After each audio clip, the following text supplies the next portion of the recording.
今天去市场买了好多配菜，先拿一点韭黄出来，然后还有木耳，这是泡发好的木耳，要一个，还有冬菇3颗，泡洗一下，还有胡萝卜洗一下去皮，还有一个沙葛，冬菇跟木耳也清洗干净。沙葛来把皮削去，沙葛这样子生吃呢是特别脆甜的。然后来把胡萝卜刨成丝，沙葛刨1/3，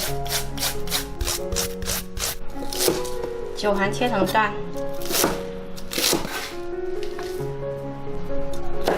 木耳切成丝，冬菇也切成丝。把所有的配菜都放在一起，我们再来用肥一点的五花肉打成一个肉胶，把它放到破壁机里面来，一勺淀粉，打出来是这种胶状的，比较有弹性的肉胶，把肉胶加到配菜里面来，然后再来调一下味，加入少许盐，一勺胡椒粉，一点点白糖，最后再来一点芝麻油。再来充分抓均匀。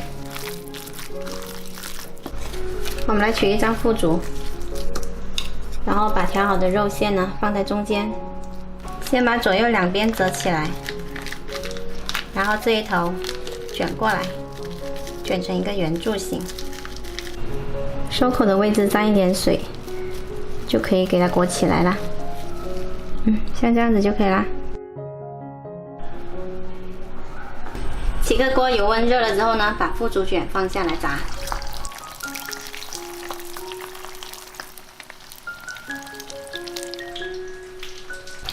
炸到它胖起来就可以夹出来。我们一次性可以炸多一点，放到冰箱里面冷冻，要吃了再拿出来一蒸就可以啦。这个是我加水稀释过的鲍鱼汁，把它淋在腐竹卷上面，淋上薄薄的一层就可以。上锅大火蒸8分钟。好了，时间到，腐竹卷蒸好了。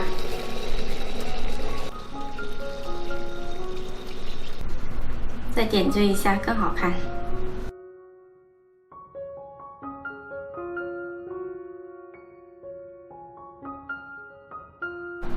今天这道广式腐竹卷是茶餐厅里面必不可少的一个小点，外皮 Q 韧，里面多汁，特别好吃。喜欢的话可以试一下哦。